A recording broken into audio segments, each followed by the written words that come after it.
And welcome back to Holden's Golden Age of Wargaming, and we are now on uh, a new game, a new series, the 30 Years War Quad. This is the unofficial or official, I'm not quite sure, fifth title of that 30 Years War Quad, and that is the Battle of Breitenfeld. And it was published in the Strategy and Tactics magazine, which they did quite often for the quads back then, as a sort of a way of advertising for the quad. Um, and this will be the first battle we'll play. We're going to alternate these with the Napoleonic games. And today's video is basically from what I've read the rules through, and I have to fight my ADHD as I read the rules, trying to stay focused and paying attention. I'm going to quickly go over the rules, the differences between this and the Napoleonic. If I make any mistakes, please feel free to comment and let me know. And then we'll probably, from what I've read here, is that the opening round of the battle is just artillery fire. So we'll play it up until the point where one of the probably the imperialist forces under Tilly get freed up to move, and then we'll stop it there. So the very first thing is the actual battle itself. And this takes place in the 20th of May, 1631. And it involves the Imperialists, which are a bunch of different nations, and the Swedish army, which I believe was also with the Saxons. And the Swedes weren't actually even really the Swedes. If I watched a couple videos on the battle, and they're more like other nationalities themselves. And this is kind of where the two armies have different different ways of fighting. So, and the Swedes under I'm going to massacre his name, Gustavus. Well, maybe not Gustavus. His forces were using a new military doctrine, basically, and so the two armies were kind of using two different doctrines in the fight, and it was a good slam 'em up, bang 'em down fight, which we will try to replicate here. And of course, we'll try to change history and win as the imperialists. Uh, so the very first thing is we'll go over is the rules. We're doing the historical development. Um, the movement restrictions right there is that the imperialist player may not move any units till the game turn and when till the game turn in which at least one imperial unit is disrupted by enemy artillery fire, which could happen very shortly, or after game turn 4, whatever occurs first. After they are released by either of the above two events, they may move freely, and any and all units may be moved. The allied player, or the Swedes and the Saxons, may not move until the game turn in which at least one imperialist unit moves to within 3 hexes of any allied units. So we'll have to try to remember that. Or until game turn 5. So the imperials, no matter what, are going to move first. After they are released by either of the two events, they may move freely, exactly like the imperialists. We also have the Swedish cavalry charge, which I don't think will come into effect right away, but we'll go over that when we get to it. I think it's against disrupted infantry, so when there are disrupted infantry, we will definitely take a look at that. Then we have visibility, and the visibility rules are that at the beginning of each game turn, the imperialist player rolls a die. This looks like I have to do this very first thing. So before proceeding to any phase of the first player turn, the die is rolled. A roll of 1 or 2 means visibility is clear, 3 or 4 moderate, and 5 is restricted, and a 6 means remains the same as it was the previous game turn. And if we roll 6 right now, that means that it would be moderate. And then the effects of the visibility will go over once we know which one we're being affected by. Exiting the map. Both players may exit certain units from the map. They may only exit the map from the map edge hexes. Exiting the map, how else would you exit the map, I wonder? Exiting the map consumes 1 movement point. Saxon units may only exit the map after Saxon demoralization, which is quite low. Swedish Imperial forces may only exit the map after one force or the other has been demoralized. And so if Imperialist forces are demoralized, then Imperialist and Swedish forces may exit the map from the 2300 hex row to gain victory points. So that's this one. So not only do the Imperialists gain victory points, but so do the Swedes. Interesting. Okay. If the Swedish forces are demoralized, then the Swedish Imperial forces may exit the 0100 hex row to gain victory points.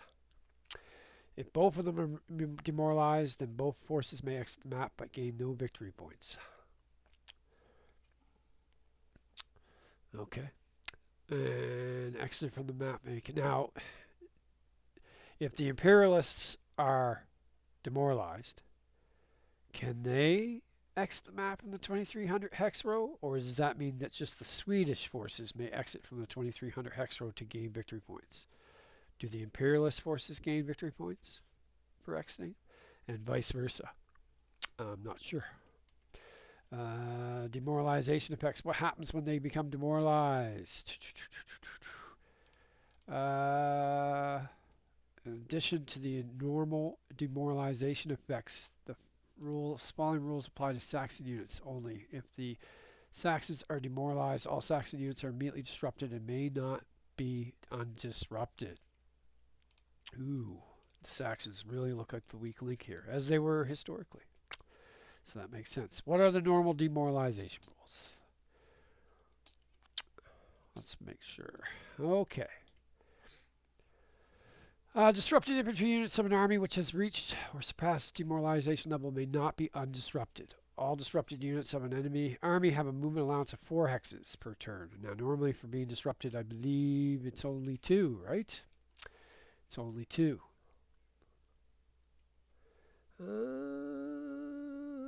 Yeah, may move only 2 hexes per turn, but once they become demoralized, they can move 4. This rule simulates the effects of the irreversible disruption of the intricate and cumbersome infantry formation, blah, blah, blah. So they really start running, basically. Okay, gotcha. All right, so they once we're demoralized, when the unit becomes disrupted, we can't undisrupt it. Perfect. That's great. I guess I should be going over artillery. They're immobile, so this is not like Napoleonics. They have no combat strength. We can fire them, but they can be captured and be used by your opponent against you. So we're going to want to probably keep garrisons with our artillery. They fire at the very beginning they fire in the artillery fire phase, which happens. And yeah, this is the other thing. Of course, I'm going all over the place here on I see ADHD. This is why I make mistakes. Disruption removal phase is the first phase of the turn. That's where we try to undisrupt. Then the artillery fire phase, then the movement phase, and then the combat phase. So, of course, Napoleonics games only have phases C and D. They do not have the first 2, so that will be different for me. Very different. The artillery is immobile. It can fire. It fires in its own phase. It can be captured. Movement seems to be pretty much the same as Napoleonics. There is no stacking, but a leader and an artillery unit can be in the same hex. So we actually, for example here, I haven't had to use this, but there's this little mod called Counter Exploder. And you just right click on your stack and hit explode stack, and up they come. You can see what's in your stack and then repack it. So we'll actually be using that this time. There will be actual stacks of units. Never more than 3 though. Okay. The zones of control are different though. You do not have to stop when you come into an enemy zone of control. You can continue to move. But if you're in an enemy zone of control, when you stop movement, you do have to attack. You have to attack, just like the Napoleon games. What else? Disruption. That's obviously what happens. They can't attack. They only have half their strength, usually, typically. And then we have to try to get them back with disruption removal. And so I think what happens is normally you've got to roll a 5 or a 6 to undisrupt a unit. However, if you have a leader nearby, whatever its value is will deduct from that. So if you had a leader with a leadership value of 2, then a 3, 4, 5, or 6 would undisrupt the unit. So leaders are quite important. And they have a 1 hex range for that. So any unit within 1 hex of a leader will get that advantage. The leader with the unit it is stacked with, the leadership value is added to the face value combat strength of the unit before any and all adjustments are made for terrain and or disruption effects. So leaders also help the unit they're stacked with their combat value. So leaders, that's a big difference from the Napoleonic games because there were no leaders as of yet. This is the first time I have seen leaders. So that's, I would say, a major step forward for wargaming. I'm sure it happened before this game, but as for my personal experience, this is the first time I have had leader units. All right, so demoralization we know. The artillery fire table we can see here, they only disrupt. They never eliminate units. That's all they can do. This is the range, and I think at the very beginning of the game we're all at 6+, so we got to roll 1s to disrupt an enemy unit. And this is the combat results table. Now this is quite different. There's no retreats. There's attacker disrupted, defender disrupted, disruption exchange. Both sides get disrupted. Defender eliminated and attacker eliminated. And I have no idea. I know with the Napoleonic games, 3-to-1 odds is the golden number you want, or the golden ratio you want. But for this game, I don't have a clue. And that's the other thing is, for anybody watching, feel free to comment on your personal play experiences, your memories of this game, tactics. Not too specific, obviously. I want to try to figure it out myself. But any stories you have of the game or the system, let me know. By all means, leave it in the comments underneath the video. I'd love to hear from you. So the visibility is the very first thing we need to deal with. Demoralization. I don't know if there's... Yeah, I already have that built into these counters, so I'll know. The Imperialist demoralization is 45 infantry. It has to be infantry combat strength points eliminated. And that's the VPs. But the Saxons, they are demoralized at 4 infantry combat strength points until turn 7, when it increases to 12. The Saxons are all these little purple guys here, and I believe, there's a couple infantry underneath these guns. So we need to eliminate just 1 infantry, basically. Yeah, we take out 1 infantry unit of the Saxons, they're demoralized until turn 7. So we need to... Now, we might not get our free to move until turn 4, so that could be a little stressful trying to get that done, but definitely that's what the Imperialists want to do there. It's pretty easy. As the Imperialist, the first thing I want to do is make these boys demoralized. But as for the Swedes themselves, 75 infantry combat strength points have to be eliminated for them to be demoralized. And I believe the Imperialists, even though I only have 45 points on there, but after turn 9 it increases to 55, and then after turn 15 it increases to 65. So let's just put that on there, shall we? Turn 9. Oops, I got caps lock on. Turn 9, 55 points, infantry points. And then turn 15, it is 65 infantry points.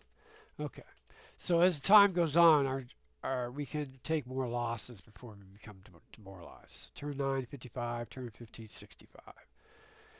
And additionally, the Imperialist demoralization level increases by 5 infantry strength points beginning on the game turn after the Saxons are demoralized. Haha. There's quite a few rules here for their demoralization. After Saxons demoralized, increase demoralization level by 5 points. Okay, I think I should be able to remember all that. If not, you guys, I'm sure will let me know. Please do. Okay, so the very first thing we do, from what I can tell, is we're going to take our handy dandy player aid cards. We got our visibility. We got our sequence of play. We got our artillery fire table. Why don't I have a combat? That's great. We'll get our CRT card. What have I not have a copy of that there? That's great. Already going to make a change to the mod, I see. And there we have all our player aids. So at a glance, I can not forget things because it's right here. I don't have to go anywhere. I should be able to remember. So the very first thing we're going to do is roll for visibility. So here we go. And we have it over here. We'll get rid of this little note saying that this uses states. Get rid of that. And we'll use the cannon for that. And I guess since we're starting the game, we might as well start the noise of battle, shall we? All right, so here we go. Let's find out. We'll use the cavalry. Sure. Let's see what the weather's like, or the smoke, the visibility. Oh, that's great. That's great. That's restricted. That's restricted. So, restricted effects are identical to moderate visibility. Additionally, no artillery counter may fire unless the target hex is 1 or 2 hexes away from the firing unit's hex. And Swedish cavalry may not charge. Okay, well that makes it pretty easy, doesn't it? That means that we can't do anything, and they can't do anything. So look at that, guys. We're just cruising. We're already on game turn 2. Hopefully I'm reading that right. Right? There's no way I can fire because nobody's 1 or 2 hexes away. So on to turn 2, and now we roll again to see what the weather is. Here we go.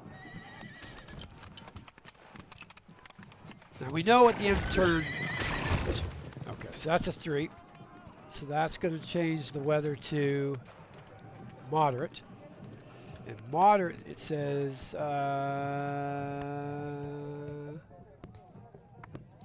looks like the artillery can now fire. So the smoke is cleared enough that our artillery can fire. So here we go. So we have a total of 1, 2, 3, 4 guns. What do we want to fire at? What do we want to do? So, and all the range. Let's get our line here. Now, unfortunately, with hexes, it doesn't work very well. I mean, it works fine if you go down a hex row like that. But so we're at 7 hexes. 7 hexes. So these are all 7 hexes away. So of course, on our artillery fire table, we see that we need to roll once. So this is going to be a lot of quick firing, trying to get something. So the very first thing we'll fire at. Let's fire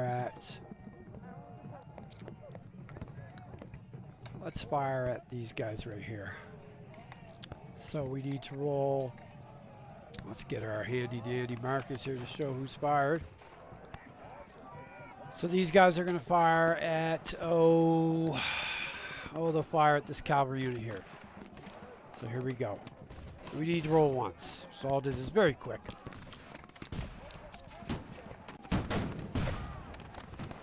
They miss. And I don't think there's a range to the artillery, right?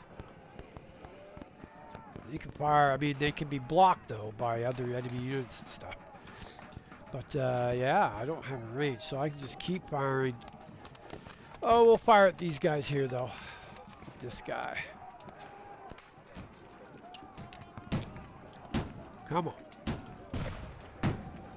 Absolutely not. I mean, am I going to get any hits?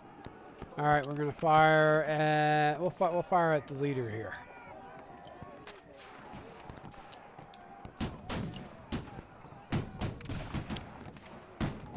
Almost, but no cigar. And final firing.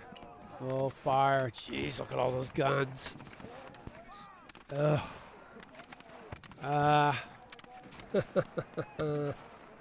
Oh, well... I mean, these aren't really a threat, are they? Oh, let's fire at these guys way down here. Let's fire at them. See if we can cause a little trouble here.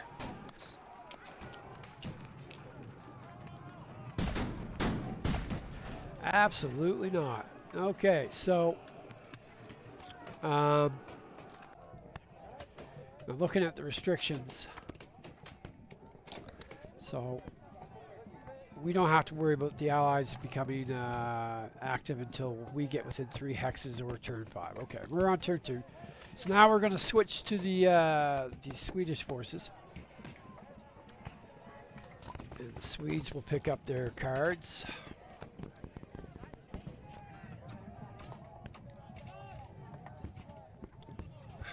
Okay. And now it's our turn to go. And we have a lot more guns here, guys. A lot more guns. All right, we'll fire here. Now, all we have to do, though, is get a roll 1 and disrupt one of their units, and we free them up. So, kind of as the Imperialists, we want them to disrupt a unit. I think the earlier we can get going here, the better. This cannon will fire at... Actually, the leader helps with disruption. So let's not fire at one that has a leader. Let's fire at this guy here. Yeah, leaders help with disruption removal, so we don't really want to do that. So. Here we go.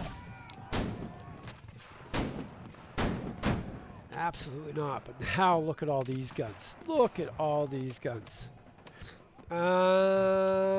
Let's fire. Oh, let's fire at this area. Well, we'll go down the line. We'll fire down the line with these guns at each cavalry. So here we go. Very quickly. Actually, you know what? Oh, almost. So let's, oh, I guess, yeah. Yeah, I can't do it a whole bunch at a time. All right, here we go. This guy's firing at this guy. Nope. All right, this guy is firing at this guy.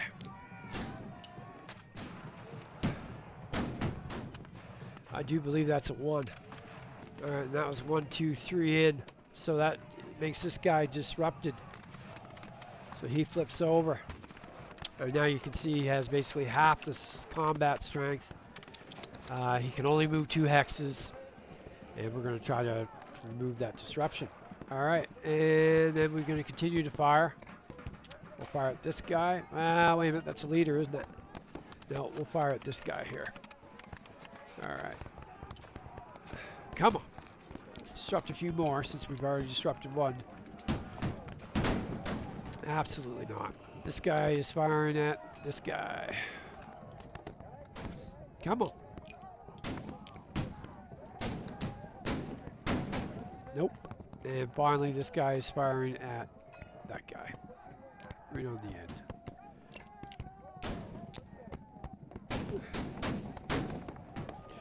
Nope, no cigar. All right, and then that finishes our turn because we are not able to move. We're not able to move until game turn 5 or until an Imperialist unit comes within at least 3 hexes of us. So now we're going to change back to the Imperialists. We're going to remove all the markers, which we should have done before. And now, looking at the, we have the disruption removal phase. But we're going to be able to move now. we're going to be able to move now. So I think what I'm going to do is I'll do this disruption removal. No, I'll end it here. I'm going to end it here at the beginning of turn 3. And now the Imperialists are going to be able to move. And this gives you guys a chance to let me know if I have misunderstood a rule or anything like that, or something to look out for. Please leave a comment if you think there's anything I need to know. I would love to know it. And I guess when we come back, we'll start off by roll for visibility, and then we'll move into the disruption phase. And now the Imperialists will be able to move. And that is the end of the first video for Breitenfeld.